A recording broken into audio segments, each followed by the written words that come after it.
大家好，今日係2024年嘅8月10日，今日講下中國同香港嘅經濟咯。嗱，又記得喺2014年咧，10年前，當時李嘉誠咧正要喺香港撤資，又喺中國撤資，咁佢做咗幾樣嘢啦，就賣咗，譬如話上海一啲嘅碼頭基建啦，賣咗中國好多嘅房地產項目啦，然後喺香港咧，當時就係因為自由行概念咧炒到好熱嘅，無論係豐澤啊、百佳啊、華潤士啊、屈臣氏咧，都係非常之熱門嘅喎。佢就將屈臣氏集團啊嘅部分股權咧就賣咗俾新加坡嘅淡馬錫，咁就撤資啦。然後過去嗰10幾年咧，佢就賣中環中心啊、長江中心啊分拆出去啊。咁所以喺咁嘅情況咧，當時咧有啲人就認為啦，喂，佢將會錯過咗一個時代啊。有一啲人咧就話別讓李嘉誠跑，咁但係有好多人咧就話佢錯過中國黃金嘅時代。咁啊，甚至乎咧佢將嗰啲錢咧賣咗啲中國同埋香港嘅物業啦，同埋資產就去英國投資基建喎。啲人就嘲笑啦，英國沒落啦，日不落國就沒落咗啦。而後來咧，英國就經歷過脫歐，英鎊亦都下跌咯。比起10幾年前咧，英鎊咧就跌咗唔少。咁所以咧，李嘉誠帳面睇咧，資產上咧去英國喺歐洲嘅投資似乎係虧本嘅喎。咁可能係虧本嘅，但係10年前咧，當時有一種講法認為李嘉誠會灰飛煙滅。我在場，我係當面反駁咗呢種講法。我認為咧，李嘉誠呢種做法咧係成功嘅。李嘉誠一生首先佢大部分時間都好少賭錯啦。除咗話佢當年投資3G 歐洲嘅牌照係即係坐艇坐多年，但係大部分嘅投資都係成功嘅喎。和黃後來賣橙都係好成功嘅喎，賣咗 Orange。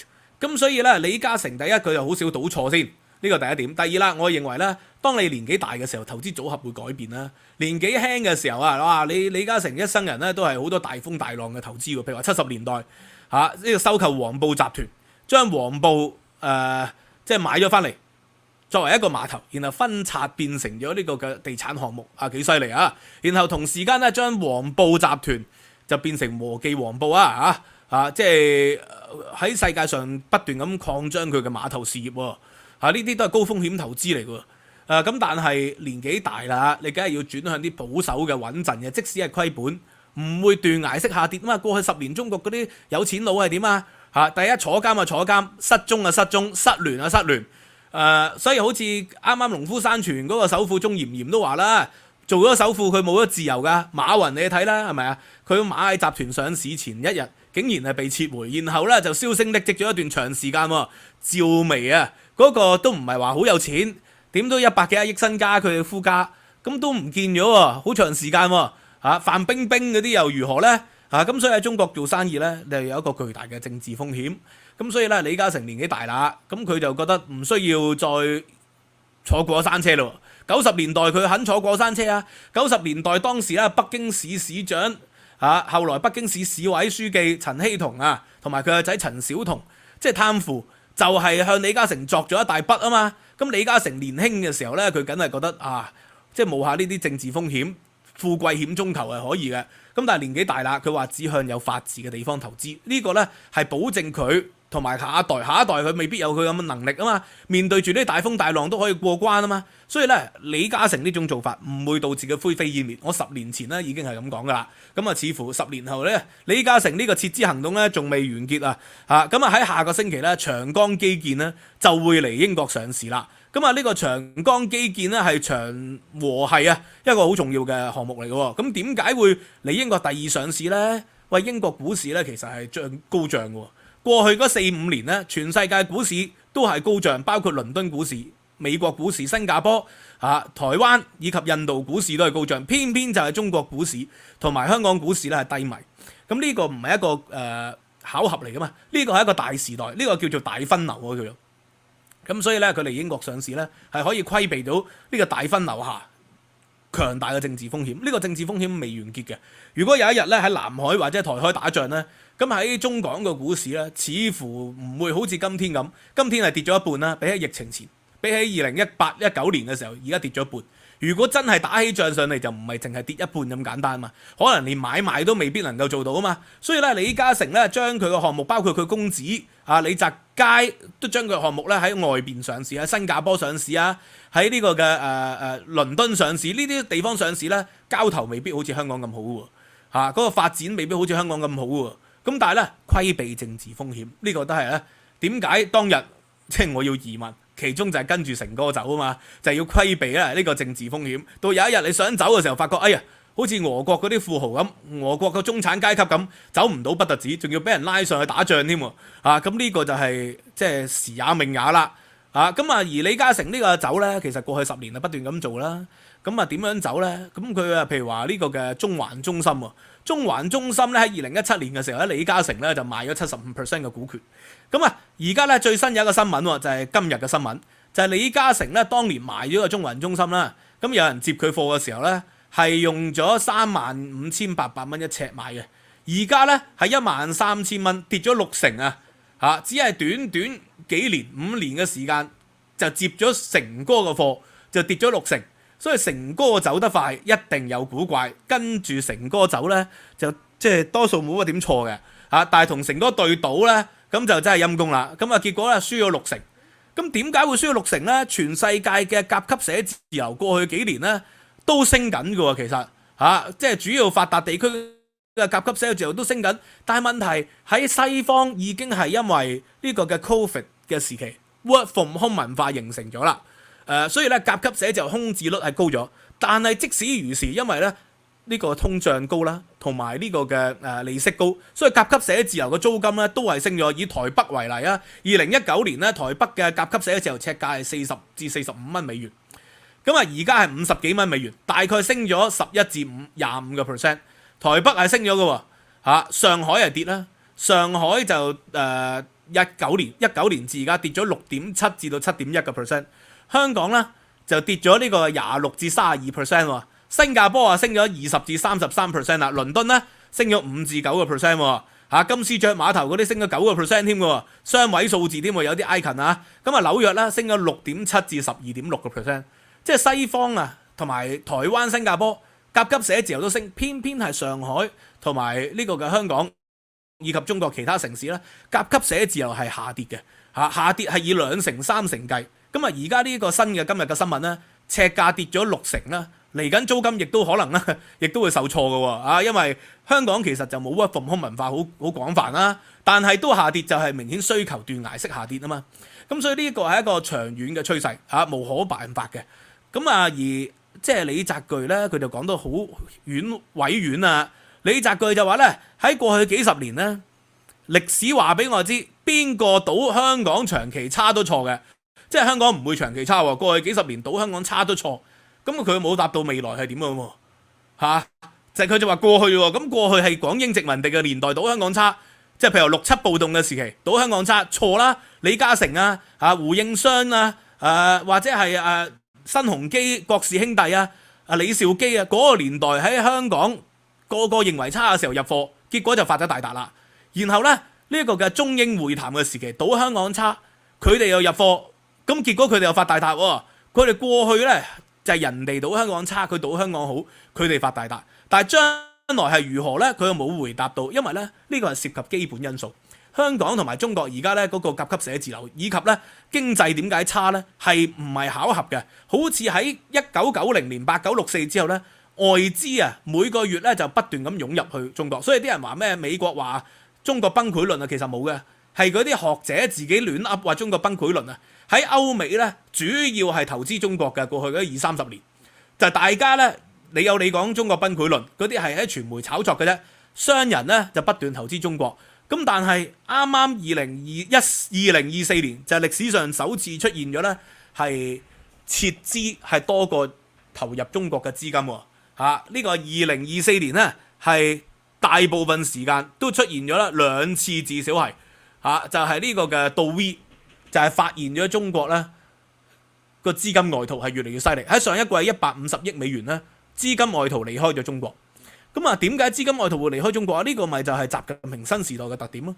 你係要規避風險，你要避免好似俄羅斯咁樣，有一日打仗咧就係走都走唔到啦，啲富豪咧就要嚇死異鄉啦。啲富豪咧就或者喺國內咧就無名不知名地中毒身亡。然後中產階級咧就被逼上戰場。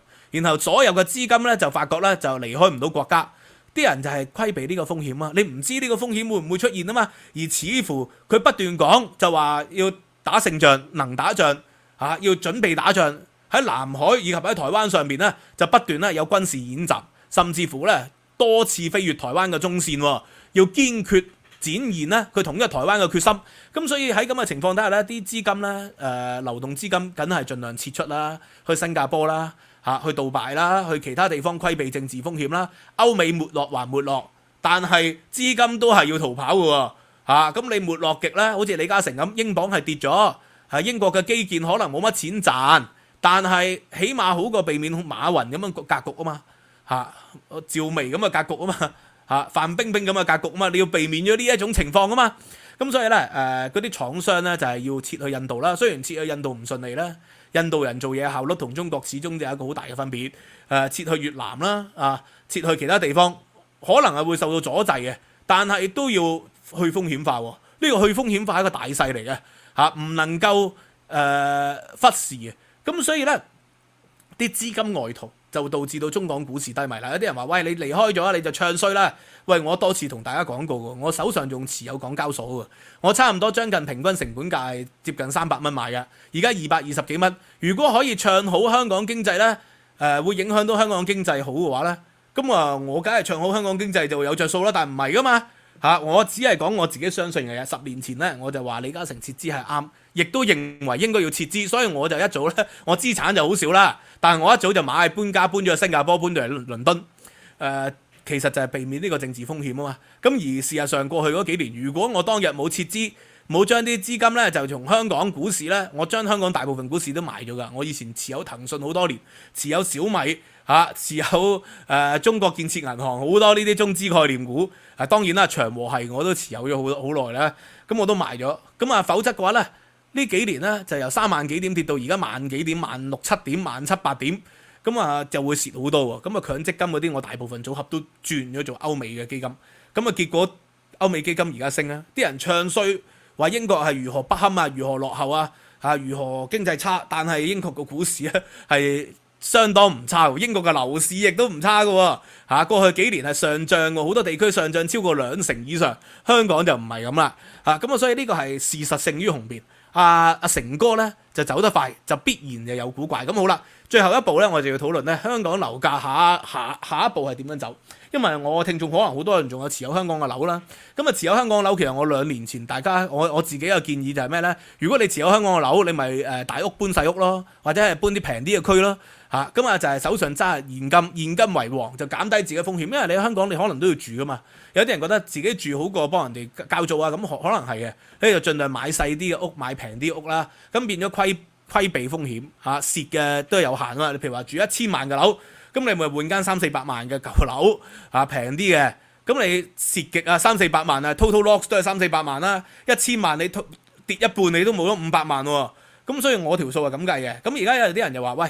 施永青佢哋就話咧，加息咧就導致香港嘅樓市低迷嘅主要原因。咁但係問題全世界都加息啊，澳洲、加拿大佢哋都加息㗎。澳洲、加拿大嘅樓市再創新高喎，台灣嘅樓升到幾犀利啊，台北係咪啊？佢哋都加息㗎喎，倫敦以外嘅英國地方咧都升得好犀利喎，利物浦升咗2成幾喎，加息㗎喎都係。